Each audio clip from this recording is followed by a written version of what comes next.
Contract's big. And big contract.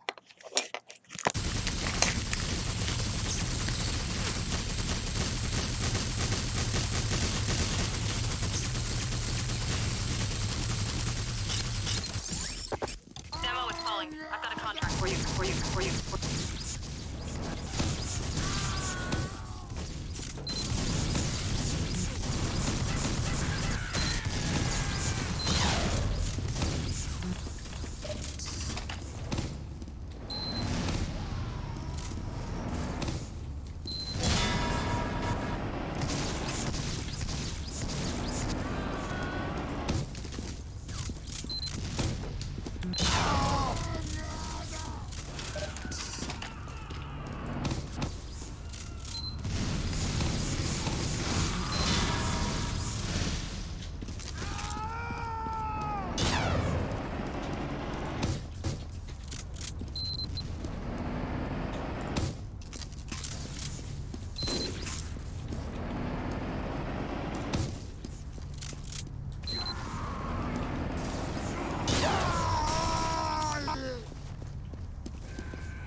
Everything is terrible. Nothing works.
Crates, man.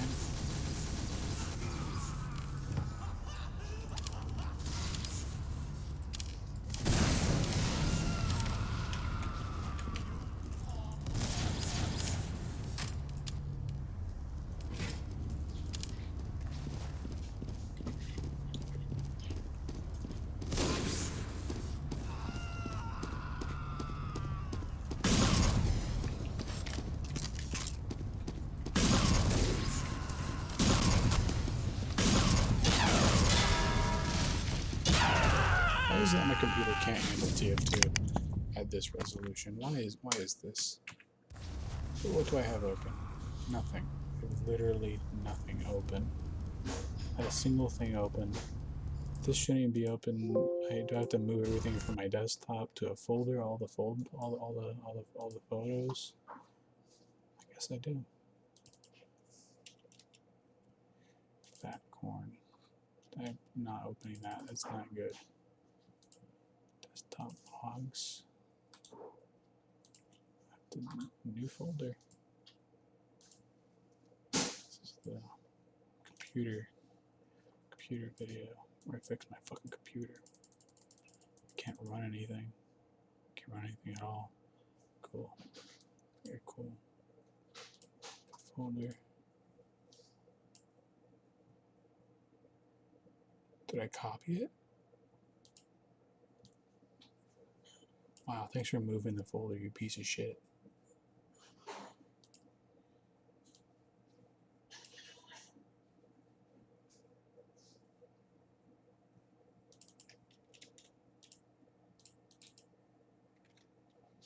thanks. Cool.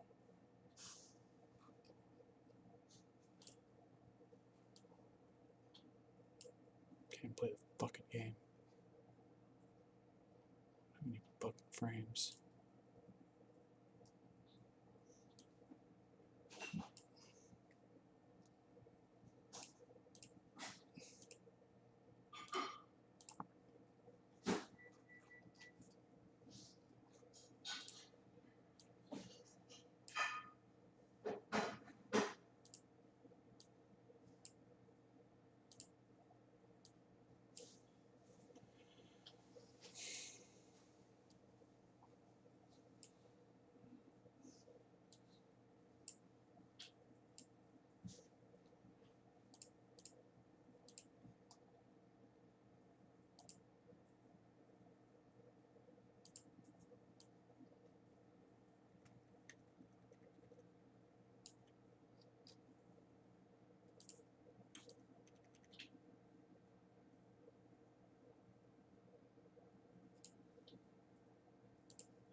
Wait, it went with the thing?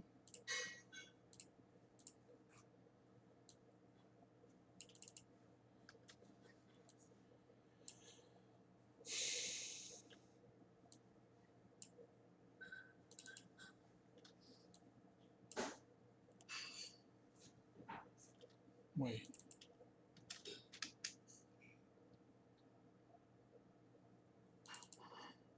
Okay, that's not OBS.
Amazing.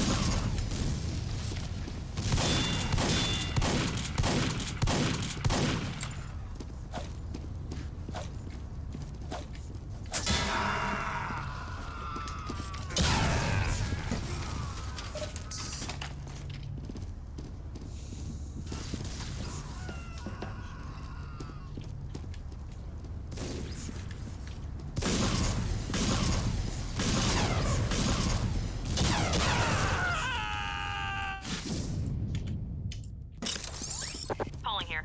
I need a professional on this one, Sniper.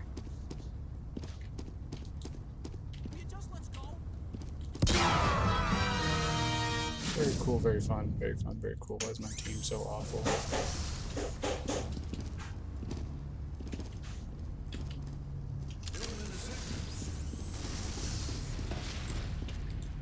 Amazing.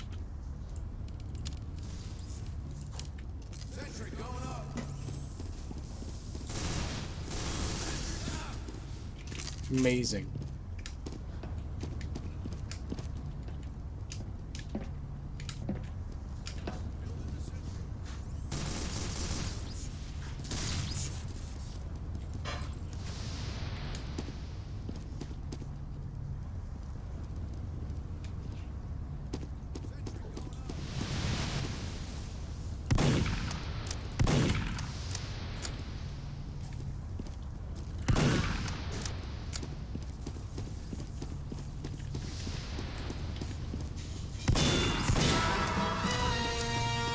Did you forget about me?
See him. Can't even see him.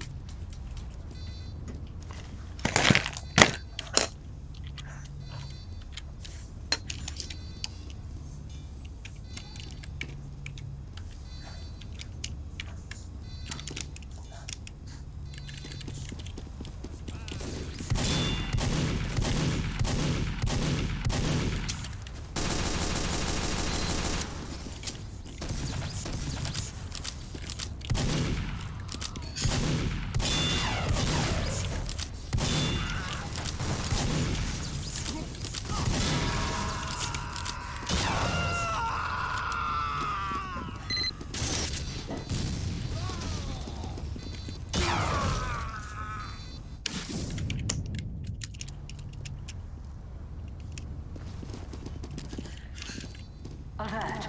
The control point is being contested.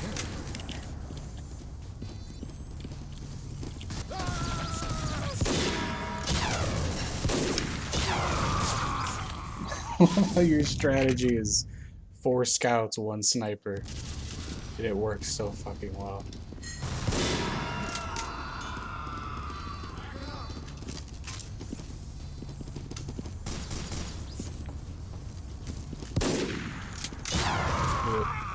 Couldn't make the jump because the jump is extremely precise, just out of this world precise. Just a crazy jump. It's fucking crazy how you have to be like in the perfect spot, or else you either get friction or you don't, or something. Wow, clicks don't register. Who invented this game?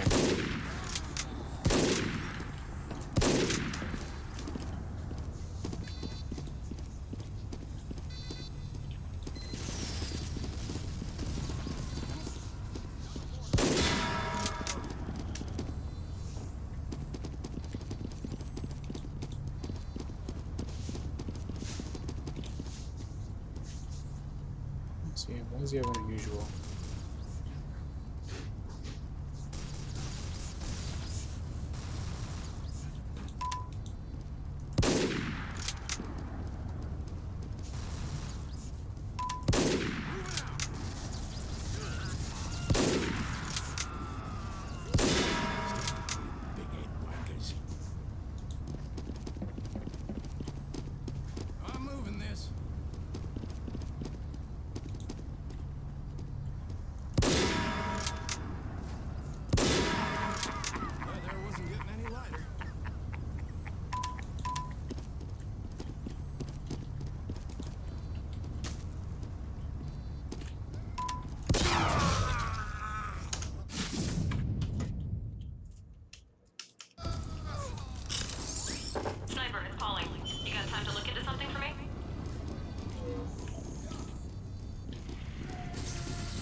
reason why he's using that.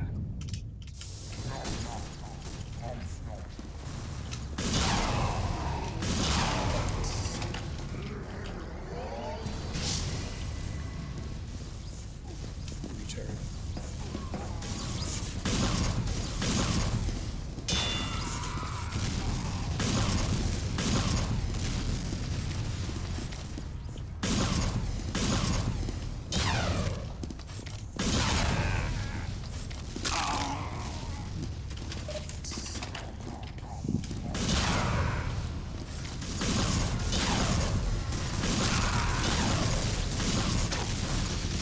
Wow, 4 people.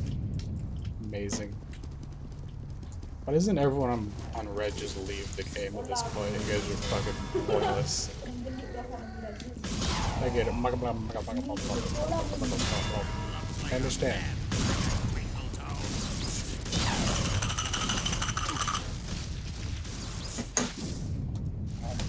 You're talking about your poppy fields, right? You got poppy fields in your backyard from Afghanistan, right? Smoking cigars.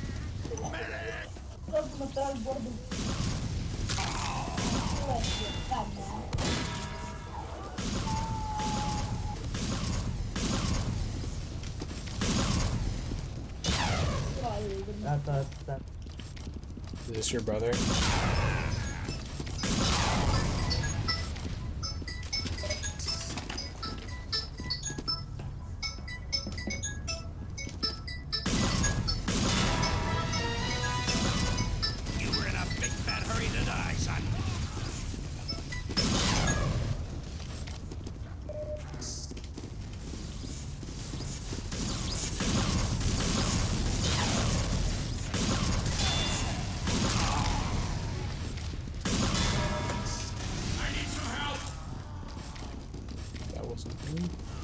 Why is he demo man now?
Damn, you took both health kits? How do you do that? Oh, sapper gun. Took the ammo and both health kits. The ammo and both health kits. Jesus, what is this guy? Spy is calling. I need something done. Quietly.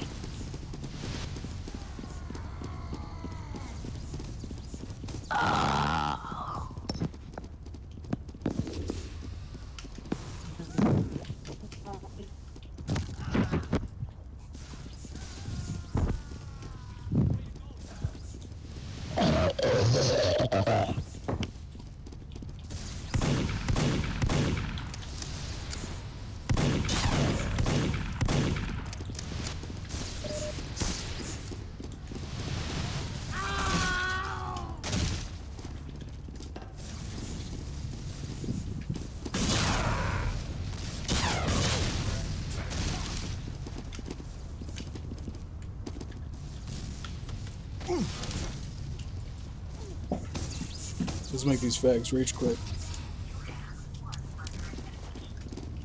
So I can actually 1v1 you.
control point is being contested.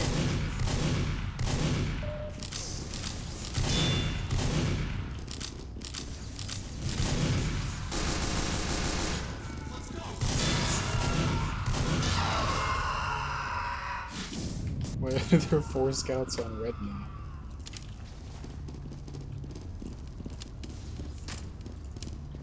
Alert. Control point is being contested.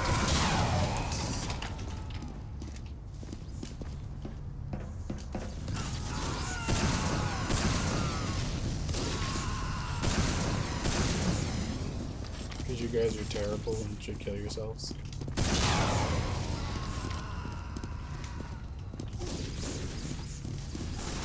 Why does everyone take the best health bits?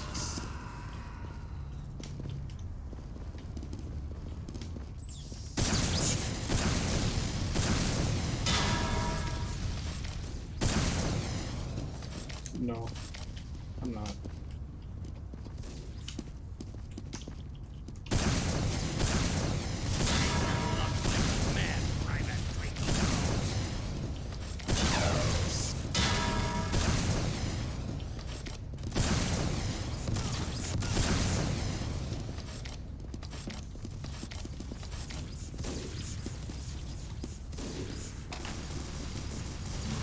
I don't know what you're talking about.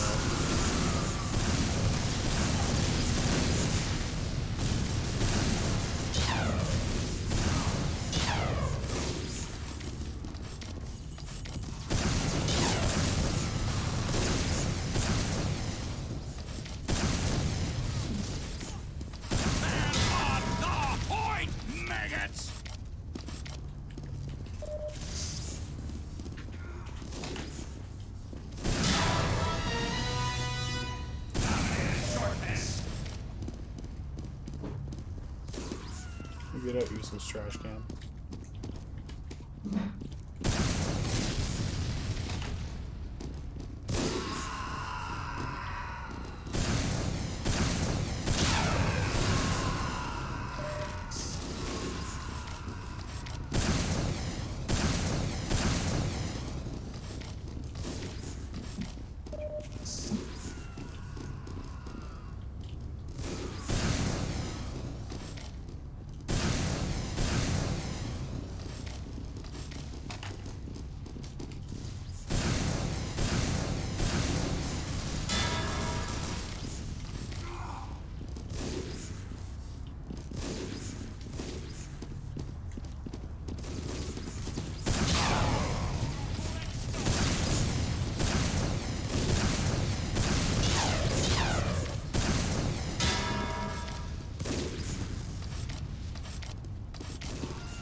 Joined this team just to kill maggots like you.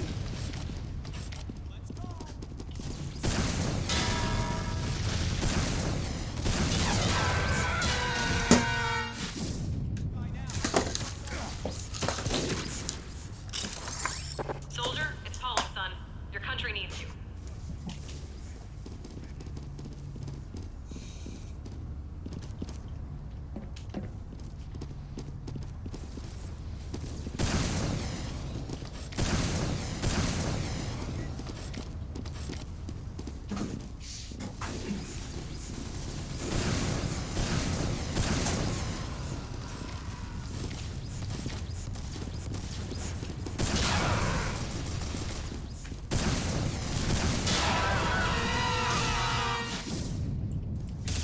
Snipers is their strategy. You guys are all on Discord.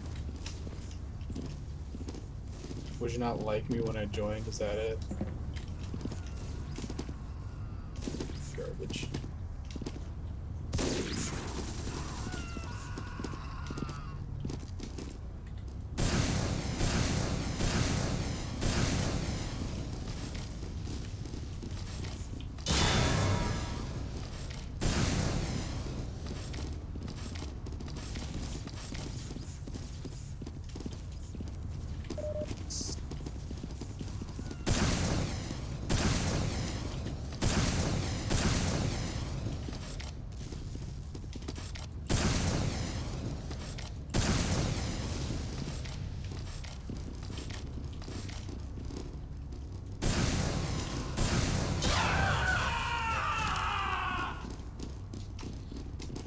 Wow, 4v1 once again.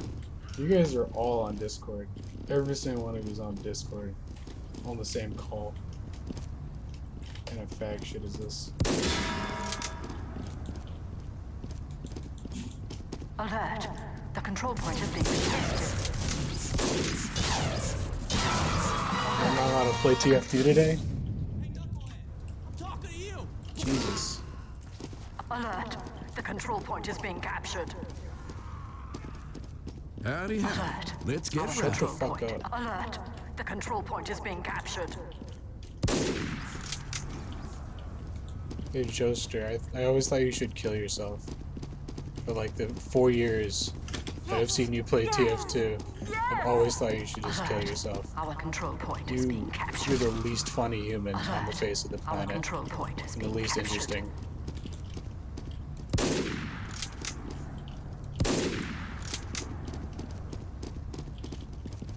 I mean, I'm dead serious. It's not edgy. Not edgy at all. I'm completely serious. You should really consider suicide.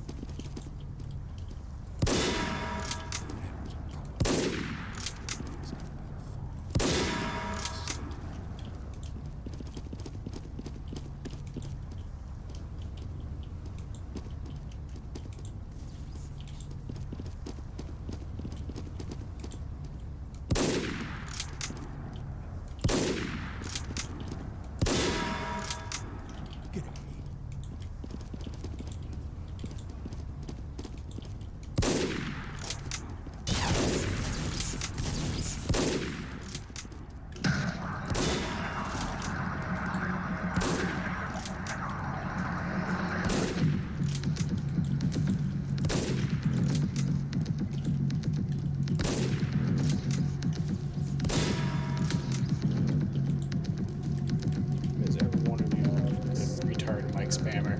Mike spammer.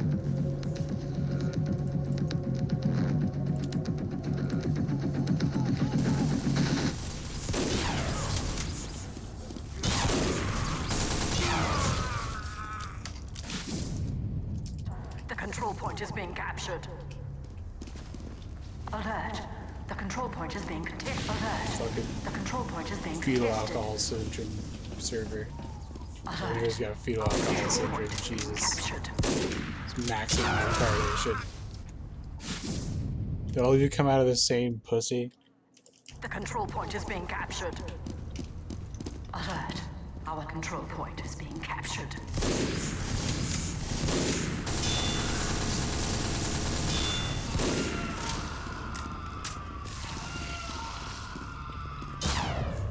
Three snipers. You guys are all in the same call. You can't do this shit 3 fucking times. 3 heavies, 3 scouts, Control 3 point is being snipers, captured. 4 scouts. Come on. Come on. Let's kill yourselves.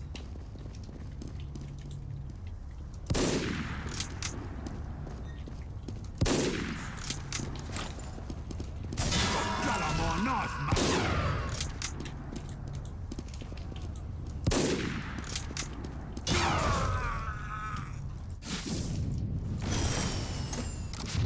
I mean, serious kind of trumps it. So, Hey, sniper, it's Pauling. Got a contract for you. yeah.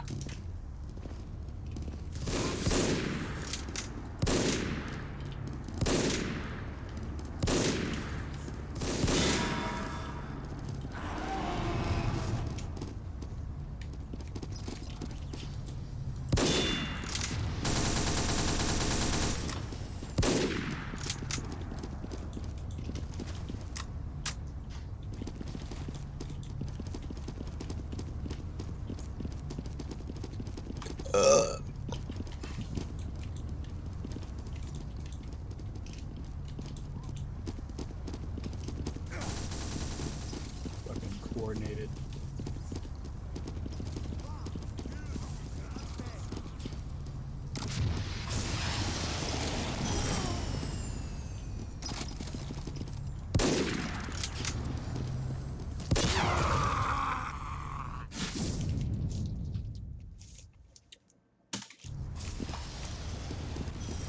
It's pretty cool how nobody on my team's playing again. Every single one of The you's in a control fucking point is being Discord call. captured.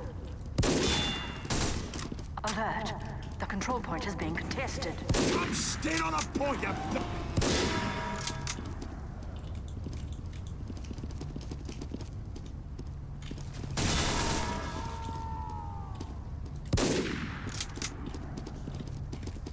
Alert.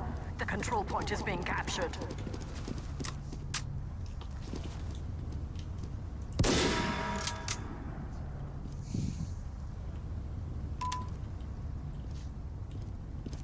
Because you should all kill yourselves. Because you're all fucking terrible. Oh. I don't want to see people like you guys walking around. Coordinated fucking fetal alcohol syndrome. Big fucking degenerate foreheads and shit.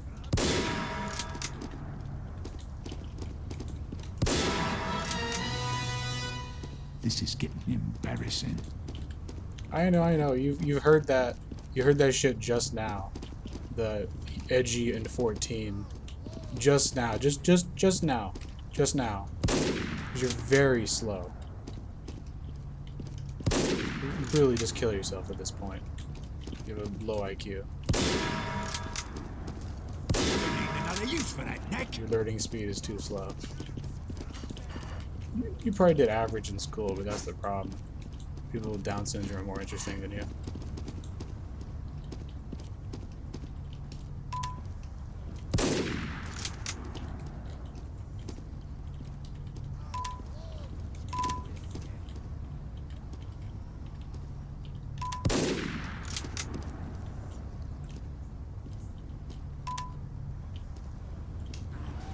It's Y-O-U-R-E.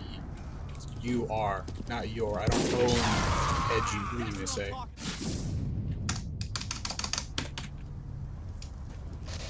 I don't own sad and edgy.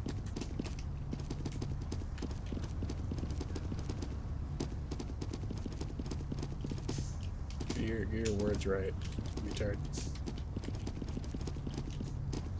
Alert. The control point is being captured.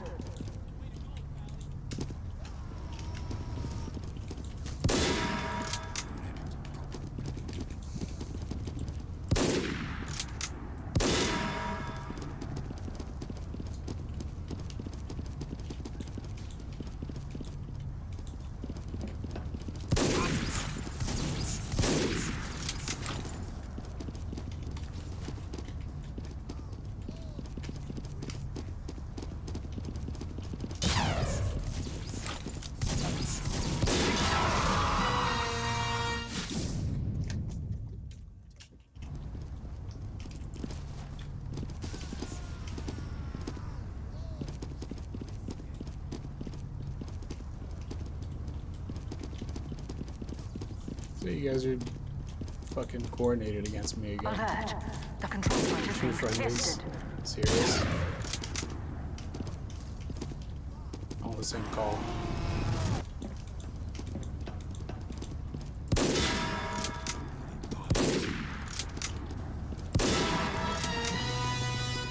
This is getting too easy, mate. Set yourself on fire and throw yourself in the garbage. That's not edgy, that's just funny. Dude, the word edgy wasn't funny for like the past 4 years. I'm just too slow to get it. You need better insult. You're not even close to hurting my feelings. You're just making me think less of you.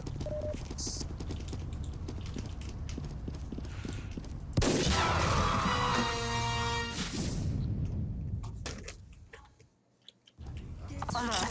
The control point. Sniper Alert. calling. The You guys control have to look point into is being something for me? captured. Alert. Our control point is being captured. A bad sense of humor. What's a bad sense of humor?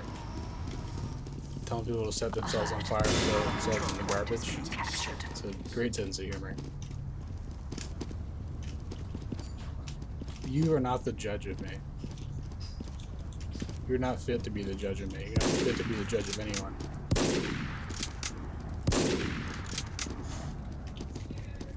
Yeah, you are. Shut up.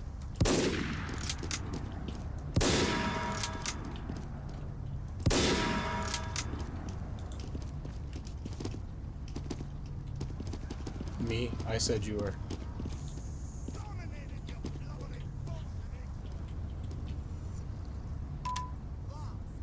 How was that on me? That's nonsense. Total gibberish. You know anything about what you're talking about.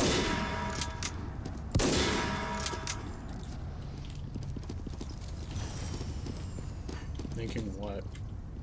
That you're a retard? God. Such a fucking retard. I love how it got in your nerves if you're trying to project that onto me. Alert. It's Our pretty control pathetic. point is being captured.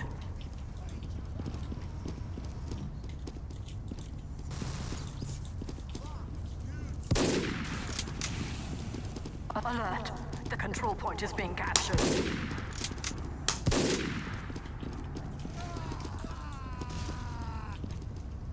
Alert. The control point is alert. This mass has The a control fucking point delay. is being Can you hear contested. it?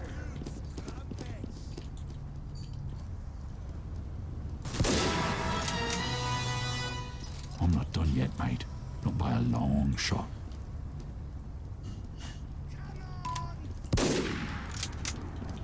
Damn it, damn it, damn it. That'll slow you down, you twitchy hooligan. Alert. The control point is being contested.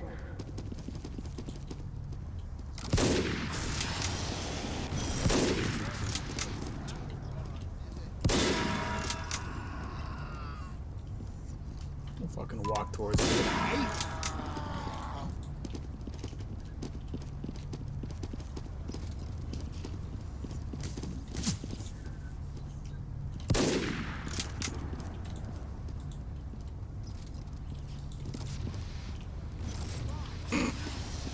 Medic. Nice. Alert. The control point is being contested.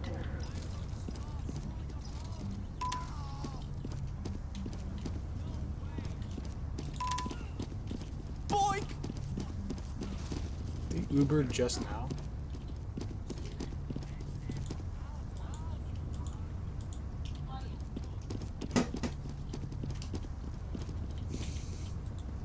How's it Uber for? An Uber for one person that isn't me, while they're conspiring against me. That's the fuck away from me. Alert. The control point Piss is being off, big captured. head!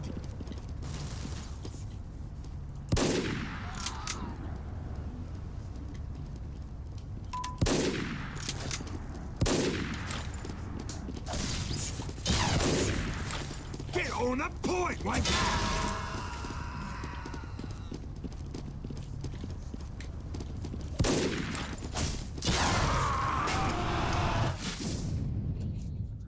What kind of retard shot was that? What are you looking at me?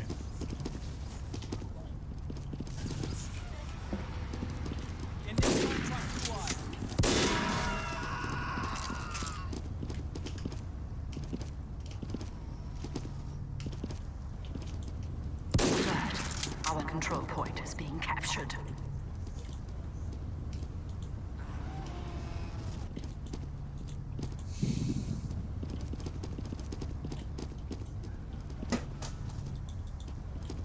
Alert. Alert.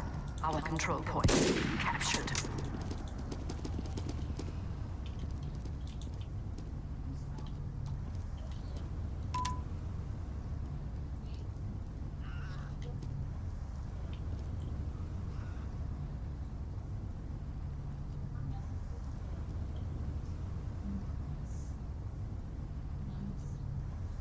Alert. The control point is being captured. Alert. Alert. Our control point is being alert. The control point is being captured.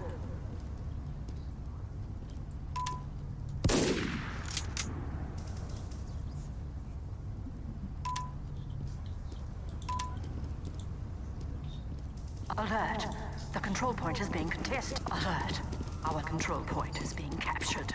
Alert. The control point is being contested. Retard down.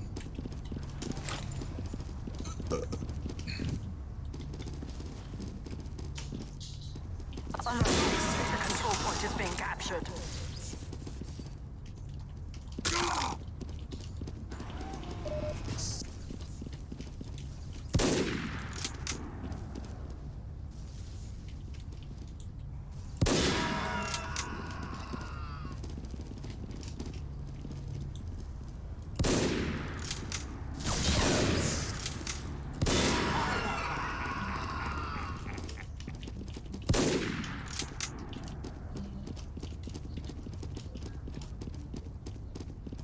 Stay on the point, you bloody wuss!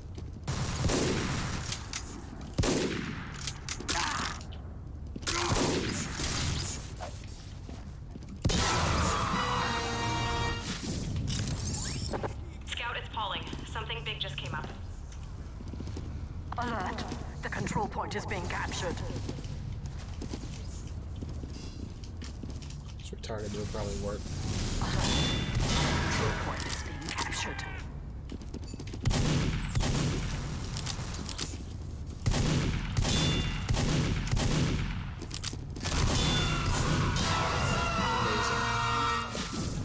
Did you?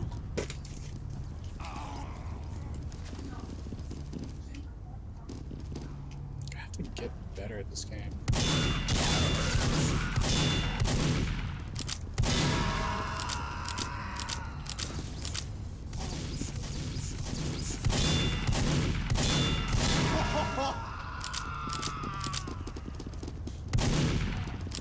Alert. The control point is being captured.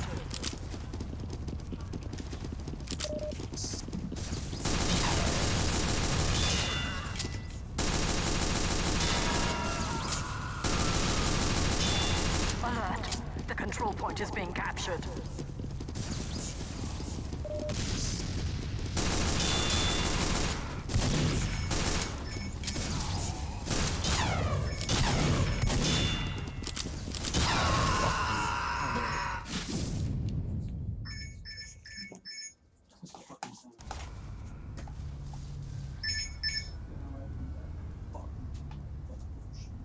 All you have to do is some shit. All you have to do is some shit. I don't want to do anything.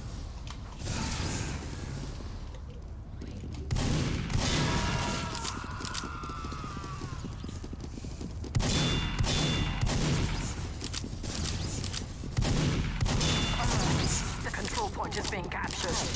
Alert. The control point is being contested.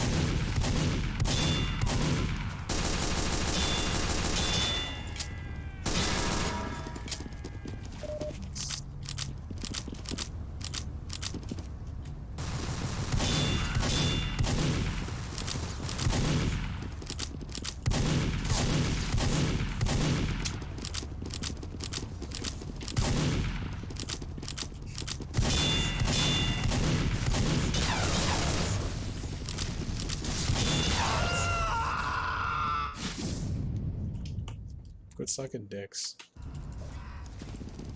You can get to 3 of you on me.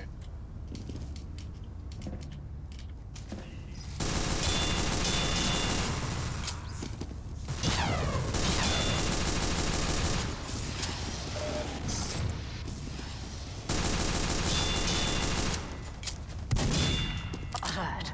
Our control point is being captured.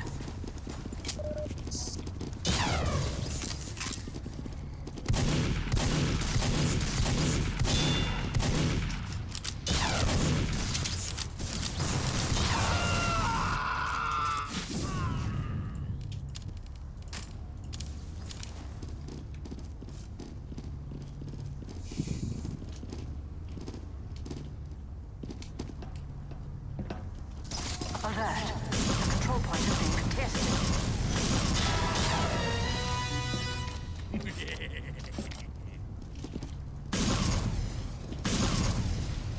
Alert.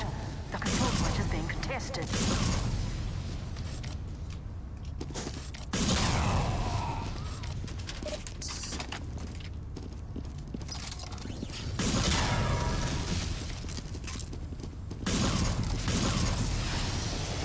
Alert. Our control point is being captured. Do it.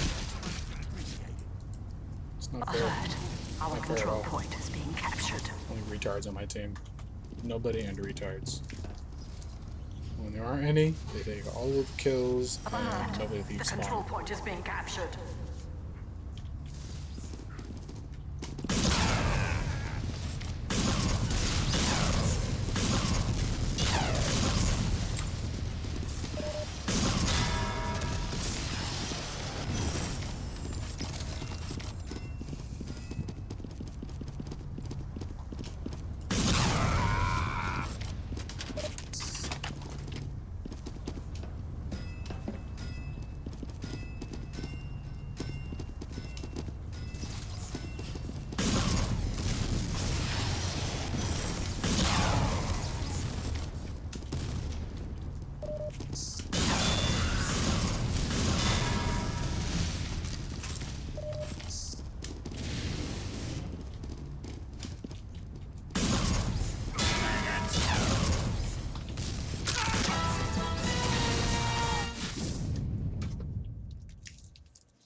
Got a contract, soldier. You good to go? The control point is being contested.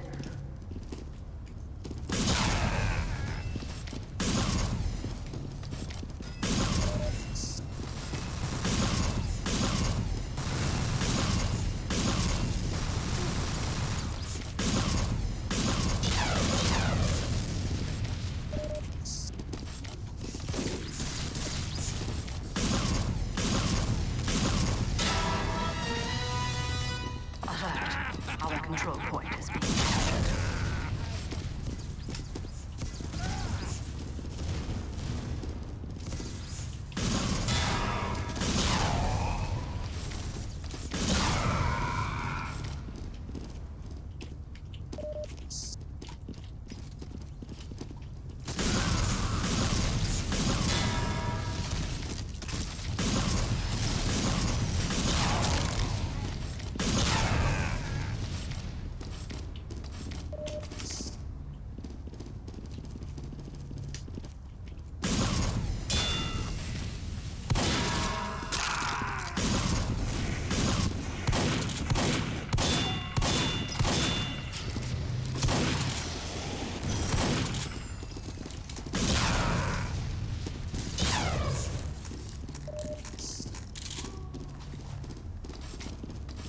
He's cocky enough to air blast, but he's not smart enough to do it.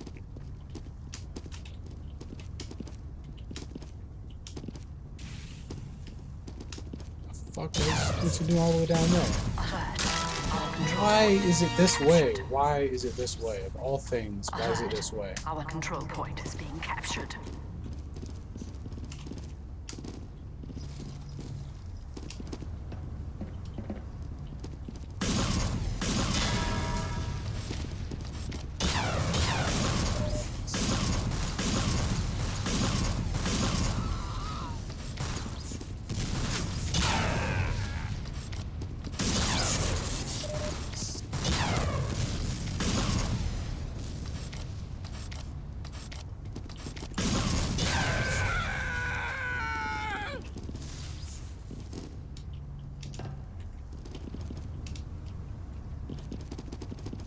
Alert.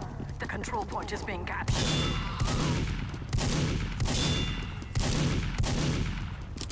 Alert. The control point is being contested.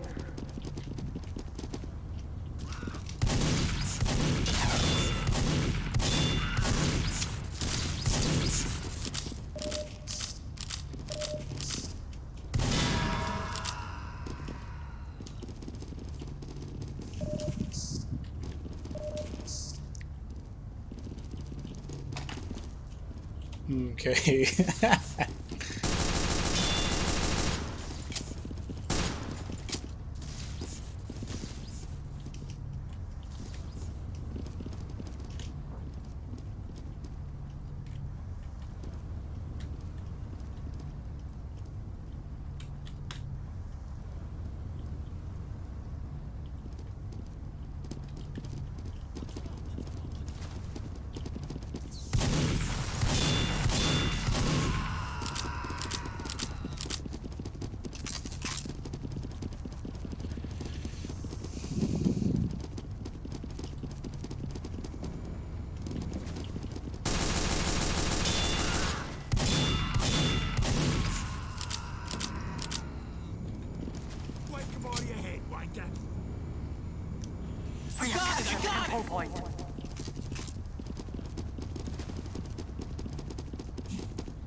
Trash.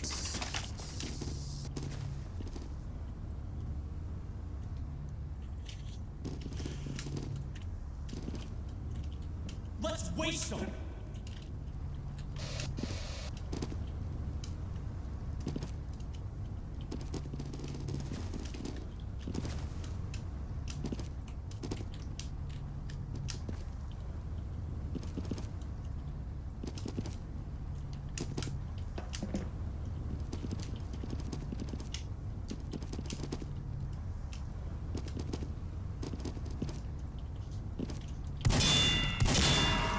We have secured the control point.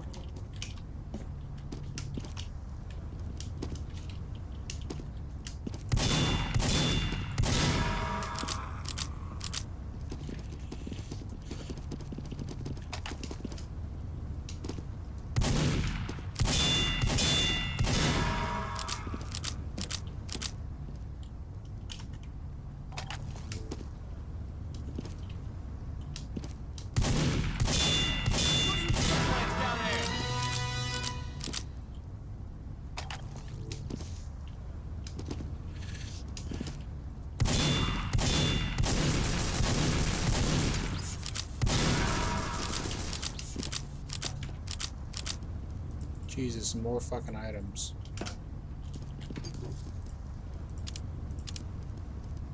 Can't even view it. Oh, the Widowmaker, nice. Oh, he's playing now? Who wants some of this? Balls.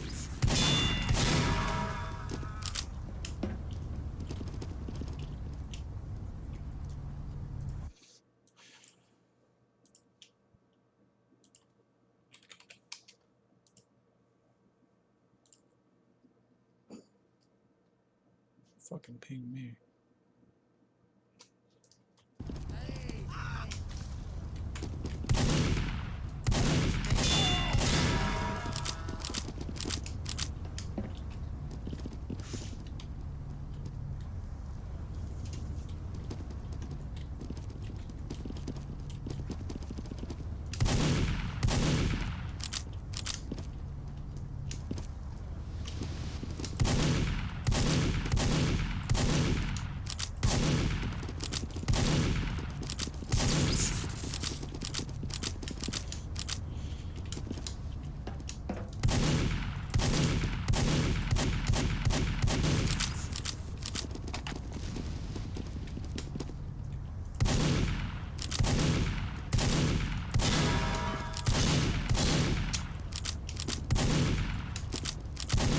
You don't get to fucking have invis and a dead ringer, you little shit.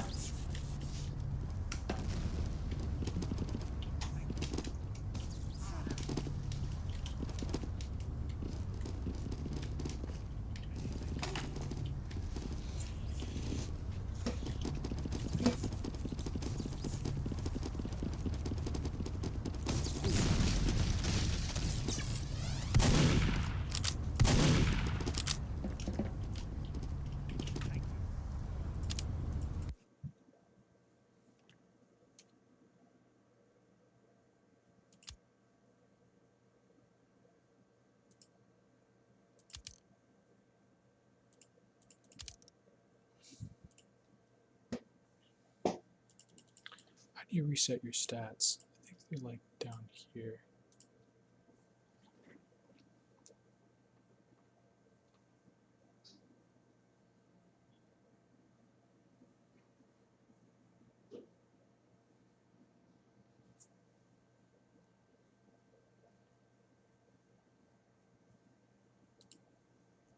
Ugh.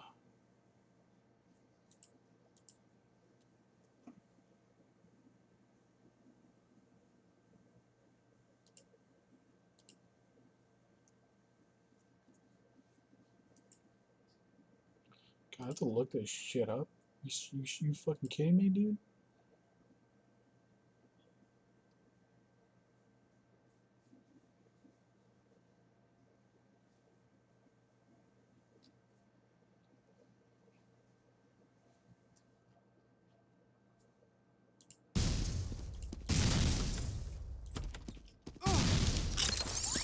Sniper, Pauling here.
It won't close?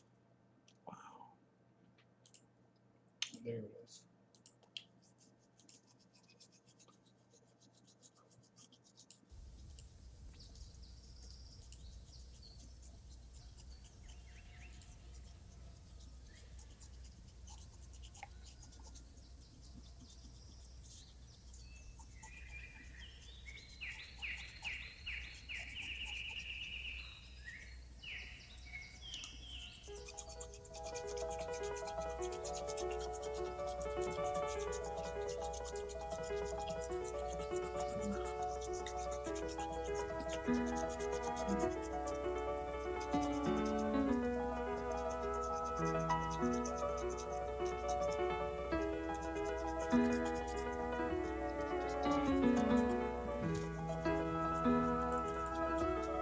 I'll log out, doesn't mean close Steam, piece of shit.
They're in a complete evolutionary mismatch.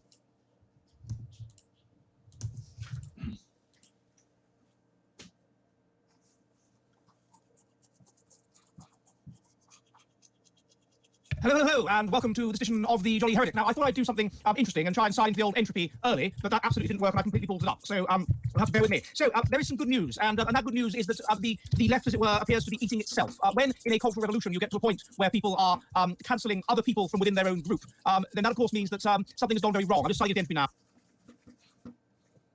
Yes, that of course means that something has gone very, very wrong indeed. That of course, hello George, hello Miss Karen, hello Spencer Stevens, yes, where is Michael, hello.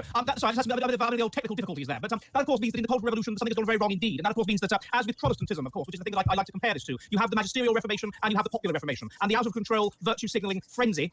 That is the popular Reformation, and of course people that are involved in the elite, in the magisterial Reformation, try to piggyback on that and gain some brownie points. But once they start getting seriously damaged, then there is a reaction and attempts are made to clamp down on the popular Reformation, and that is what appears to be, yes, based Catholic. That's quite right, but I'll let you. And that is what appears to be happening because you have the cancellation not of figures that have everybody that have always been tolerated to some extent, even though they're a bit edgy, even though they're a bit right wing. But we're talking about seriously left wing people with left wing, with bona fide left wing credentials, the former editor of the Daily Mirror, and then someone else, of course, the wife of the chap that used to be in Black Sabbath, being cancelled simply for defending him. So we're talking about people who, in our decadent society, where cheers everybody, cheers, cheers, Megalorian, cheers, Little Horse, cheers, Ed, Verify, and Michael X, cheers. Lipton was an excellent guest. A number of people, I'm sorry to digress, a number of people have commented to me on this and have written to me about this. And it's one of the few guests I've had in recent months where people have written to me and said, you should have him on again. And he's willing to come on again.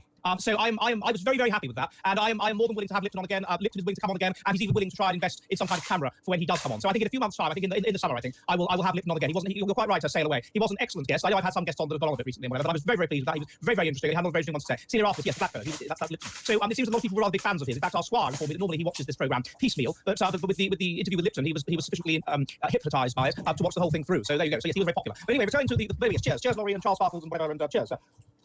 So what I'm going to say though, was this process always seems to happen he's our official Jamaican, in cultural revolutions, where of course it goes too far. You get runaway individualism, you get runaway signalling for individualism, and you get, which is what we have, and you get a complete breakdown in the moral foundations that relate to group orientation, so, such as obedience to authority and structure and order, and then you end up with it becoming so extreme that you get the cancellation of people on their own side. Also, of course, what we're seeing now is this extreme conflict within the elite anyway, because of the over-promotion of the elites that we've had over the last 30 years or so. So there's far too many people with degrees in Britain and America, far too many people that feel that they should be part of the elite, far too many people that feel they should have elite jobs in the media or wherever it happens to be, and of course they don't. And so inevitably what you see, the only thing that can possibly happen is that you get those jobs through being absolutely cutthroat, for abandoning all principle. And a lot of these principles, one could argue, are group-oriented, are group moral foundations. Because, I mean, if you're an individualist, then, well, really, you're just putting yourself above everything else. You're a total individualist. If you have something that goes above that, then there are certain things you put above yourself, above your own Machiavellianism. And that would involve a group orientation. But these, the idea that, oh, well, you can't be unfair, you have to have free speech, you have to give a person the benefit of the doubt, all this kind of thing. But none of that happens with these people like Piers Morgan and Sharon Osbourne. That's it. They've done something slightly wrong, they've said some slightly incorrect word, and that's it. And so I would see this as continuing for a while, and then eventually there will be some sort of pushback, and more elite people get into trouble. And they will, of course, have the support of a body of the population for their efforts to put down this fanatical, wide-eyed, screaming mob who have no compunction whatsoever, who are completely irrational and just want to destroy everything, and who are led, as we know, by these witches who have managed to take over the population. Sharon Osbourne is her name, Spencer Stevens. So yeah, I think that this is it's a very good sign that someone as prominent as that has been cancelled, and there is sufficient support for him. That apparently some book that he was just about to put out has sold very, very well. He's being promoted by the sort of almost by the Mail, which is the most acceptable right-wing newspaper, and of course the largest newspaper website in the world. J.K. Rowling as well, indeed. And so I think that these things have to end eventually, but when you're in the middle of them, it seems like they're never going to end. It seems like they're going on forever. Just as if you were left-wing, you didn't like the right-wing society that we had.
until the 1960s. It might have seemed like it would go on forever. They don't go on forever. They go in cycles. And I think this cycle may be reaching some sort of denouement when you get to a situation where you're cancelling people like that. And I'm fascinated to see what they will cancel next, because you can cancel anything you want. If you basically aver that any value set that was held before about 2 years ago is wrong, then you can find fault in anything. And that's one of the brilliant things about it. And that's one of the brilliant things about a witch hunt, is that there's no logic, there's no rhyme or reason in it. It's just random. And this, of course, helps to create a great deal of stress, a great deal of insecurity. And one of the ways that people deal with that insecurity, in some cases, is by getting involved within the witch hunt, so that they can ensure that they are the ones doing the cancelling rather than the ones that are being approached and cancelled. And so therefore it snowballs and snowballs until you have this huge thing. And eventually something has to give, because enough people are deep down happy about it, and enough people feel that other people are deep down happy about it, and they're going to do something about it, that they implicitly trust that those people are not going to betray them, and then they act. I showed my son's 9 years old, and I showed him Henry's cat the other day. I don't know if you remember Henry's cat from the 1980s. It was made by the same people that made rhubarb and custard. It was very, very good, very, very clever, very, very funny. But there were various things in it which would be considered inappropriate now, such as stereotypical portrayals of natives, or the fact that they're absolutely among the children, they portray they're all whites, was made in the early 1980s. And I can see how, if that was put on television now, there would be somebody who would score virtue signaling points by kicking up a stink about Henry's cat. And I think the same is true of pretty much anything. So that's why I think this is not going to go on for forever. So I'm quite pleased about the cancellation. It's not just Piers, it's also a contemptible fellow, let's face it, but also this Sharon Osbourne person. Anyway, cheers.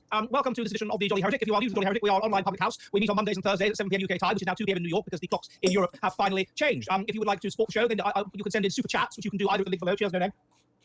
Either at the link below, or which is through Entropy, or through the old YouTube. I will research them and answer them. So I will try to get them done on the day they're sent in. But if I don't, that's probably a good thing from your perspective, because it means I will be able to research an accurate and intelligent answer rather than just come up with something off my head. And also, by the way, I quite like it because it means I get to find things out. Chat isn't working. What does that mean? Chat isn't working. Chat is working. So hello everybody, and we have people from all around the world here at Jolly Heretic. We have people from Sweden, we have people from Portugal, we have people from Spain, we have people from America, but we are, of course, an English online public house. I can't emphasize that enough. So if you're new to Jolly Heretic, then try and get some English beer or something, or as near as you can to it. By the way, if you have Norwegian beer, I was at a conference in 2019 in Oslo, and they made the homemade beer they brought along. It was absolutely fantastic. It was really, really nice stuff. I'm a big fan of Norwegian homemade beer. Elijah Wood is from Texas, apparently, and Saber Speed is from Mars. Ragnar Irons from Ulster. Steerpike is from Somalia. I find that rather difficult to believe that your internet connection in Somalia would be, particularly if it was Somalia rather than Somaliland, would be sufficient to be able to watch this. And Jesus in Spandex is from London Star.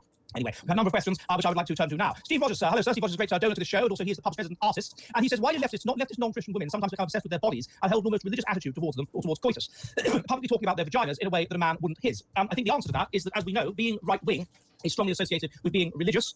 Being religious is strongly associated with being group-selected, group-oriented, and high in these binding values. And so what we would therefore expect is that any deviation from being right-wing and being religious, i.e. being left-wing, would be a deviation towards individualism and would be a deviation towards fast life history strategy. Consistent with that, people that are not religious, and indeed people that are left-wing, are lower in agreeableness, they are lower in conscientiousness, and they are higher in mental instability. They are lower in religiousness, of course, they are more sexually promiscuous, they are fast life history strategists. And what do you have to do if you are a fast life history strategist? You are evolved to live fast and die young.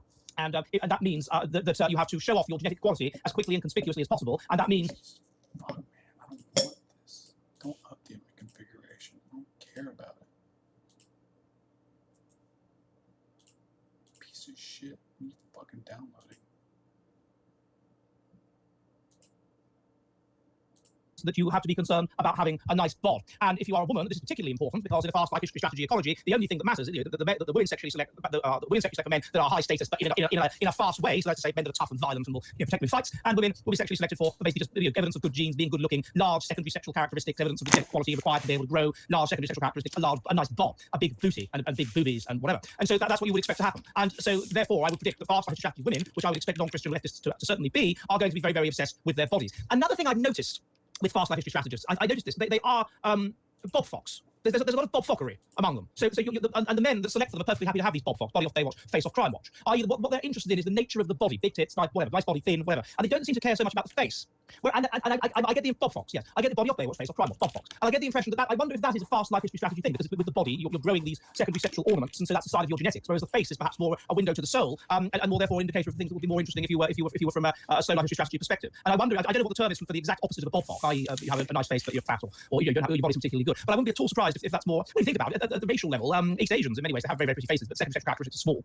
So it could perhaps be a K-selected trait. Okay, the next question comes from Steve Rogers as well, thank you sir, and he says, $10 to $5, why do places like Golden Corral are American temples of Jupiter? Why do we eat that? Is it extroversion? Yes, that's a reference to, in 2013, that was my first experience of a Golden Corral, and I was in North Carolina with my friend, and we've been driving all day from New York or something, and he thank you, right with news, and he did have a bit of a rest, he did all the drive, let it drive, and so I said, go have a wander around for a few, just go have a wander around, and so I went and had a wander around, and I found this place called Golden Corral, and I went in, and I've never seen the level of fat that there was there. I mean, I've seen fat people, I've been to Bridgend in Wales, I've been to the supermarket in Bridgend, and everybody in the supermarket was severely overweight.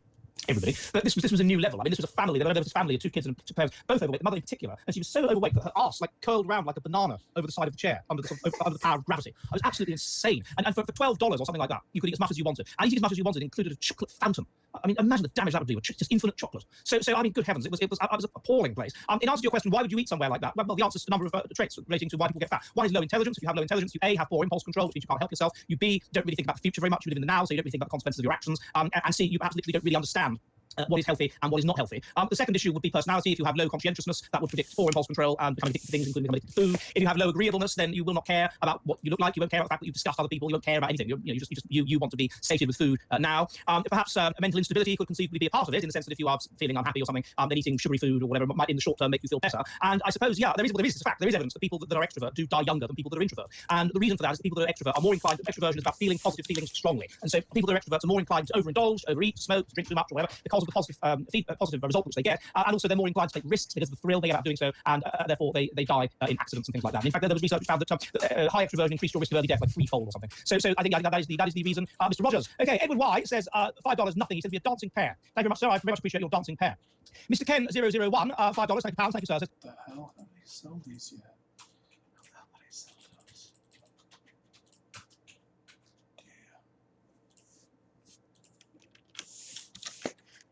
how are starving artists that are extremely talented socially perceived? Are they more high or low status? Well, I think that's very difficult to say. It just raises questions of the nature of sort of philosophical, sociological questions of the nature of status in general. A person's social status will correlate with their educational status and will correlate with their financial status, but that is not always the case. And so it depends on the nature of the society and what the society regards as important as to how these things will operate. So if you're living in a society that's quite decadent, then you would expect an artist who committed everything to his art or whatever but didn't have much money. He might be looked up to and considered of high status. If you're in a society that's not very decadent but it's very, very religious, then you might have somebody who's like, let's say, poor priest who doesn't have much money, who really renounces money, but he's considered to have dedicated himself to God, and that's more important than money, and therefore he will have high status and he will be looked up to. Whereas in a society which doesn't take that view, then such a person is not particularly religious, and a lot of those people would be regarded as cranks and not looked up to at all, or there might be some remnant respect for religiosity. So I think it's how you can talk about the status is difficult to say.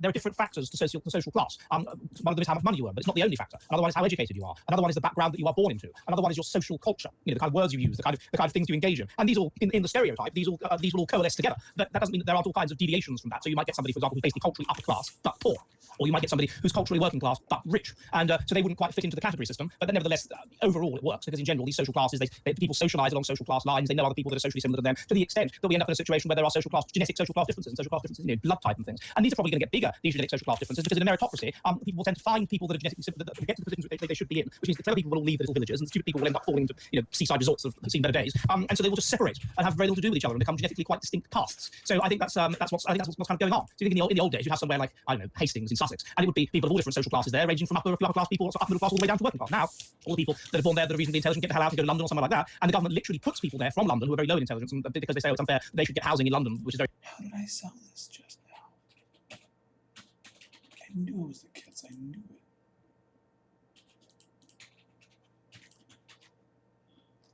You shouldn't have ran it. You boy.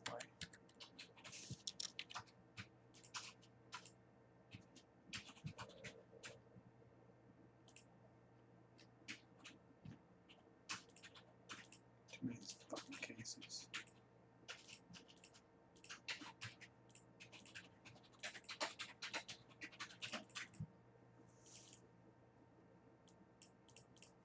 Very expensive, so they go stick it in someone like Hastings, and so you just get a town that is like Detroit, basically, that just goes into decline. Just to arrive, I missed the pewter tank at Anglo-Saxon, of course you haven't. The pewter tank is always here and ready to be filled with some refreshing London Pride. I told my father the other day that I met up with my Scottish friend on Saturday, and we had eight pints of London Pride smoked cigar. He was very jealous, of course they were on lockdown, I'm afraid. Okay, good. So I think that answers the question. Any of these systems of categories, they help you to make sense of the world, but that doesn't mean that there aren't going to be things which are on the borders which don't quite fit and whatever. There's all kinds of individual examples like that. Hastings from Poirot. Well, no, we're talking about the place Hastings. Captain Hastings is a character in Poirot. Okay, the sidekick. Right, next question comes from Edwin59. Thank you, sir. And he says, is a patriarchal dictatorship a better model for governing nations with low IQ and high ethnic religious conflict than Western-style democracy? Yes, of course. Because what is it that predicts, according to Tatu Van Den's research, there are two key related factors that predict a successful democracy. One of these is national level IQ, one, and the other one is ethnic homogeneity, two. And religious homogeneity is often just a proxy for ethnic homogeneity. These are the two factors. If you have IQ of below a certain level, then first of all, it's hard to organise democratic elections. Secondly, trust levels are low. Thirdly, people don't really think about the future. And fourthly, there's high levels of corruption. So democracy can't work in those circumstances. Democracy can only work when you have a certain level of intelligence, which militates in favour of it not becoming corrupted, and people trusting each other to accept that they can have their political differences, but you can disagree with somebody, and you can still ultimately trust them, and ultimately they want the best, and so do you. It is a positive way of seeing the world, but you happen to disagree, and you've lost this time fair and square, and perhaps you'll win next time. That is an attitude of trust, and that is an attitude of high intelligence and future orientation and low corruption, and that as we become less intelligent as a society, that is of course an attitude we're losing. We're losing that. You get groups of people, you used to get groups of people that would protest when a very extreme party won an election seat or something like that. Now in Britain, they protest if just the Conservative Party wins. So there is this fundamental lack of trust, which bodes very badly for democracy, which I think is caused by decreasing intelligence. You don't get this as much in Finland, where I live, by the way, because they're more intelligent, and they're higher in trust. And that brings me to the second reason for it, which is, of course, genetic similarity. You trust people more if they're genetically similar to you, and so if you have a highly genetically diverse society, let alone a number of ethnic groups, so a number of genetic cleavages where they're quite separate from each other over thousands of years, you're not